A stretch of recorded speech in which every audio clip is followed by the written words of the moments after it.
কোনটা?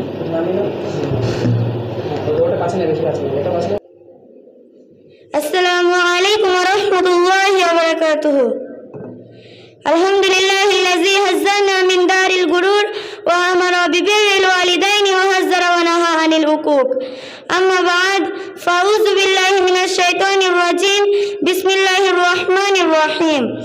ওয়া'বুদুল্লাহা ওয়া লা তুশরিকু বিহি শাইয়্যান ওয়া বিল ওয়ালিদাইনি ইহসানা। وقال النبي صلى الله عليه وسلم عن أبي أمامة أن رجلا قال يا رسول الله ما حق الوالدين على والديهما قال هما جنتك ونارك। আজও জানো কি হে সন্তান, মা বাবা কি ধন, জানিলে করিতে না অবহেলা, করিতে যতন। যে মা বাবা চোখের আড়াল হতে দিত না তোমায়, তুমি অসুস্থ হলে প্রতিটি মুহূর্ত কাটাতো কান্নায়।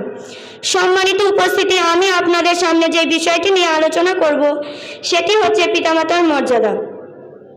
পৃথিবীতে মহান আল্লাহ তাআলার দেওয়া বড় নিয়ামত হলো পিতামাতা।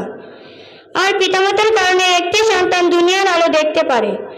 সন্তানের শিশুকাল থেকে শুরু করে সমাজে প্রতিষ্ঠিত হওয়া পর্যন্ত সব স্তরে সব পর্যায়ে পিতামাতার ভূমিকা অপরিসীম। পিতামাতা এমন একটি শব্দ যার সাথে কোনো হিংসা, অহংকার ও স্বার্থপরতা শব্দের সংমিশ্রণ ঘটে না।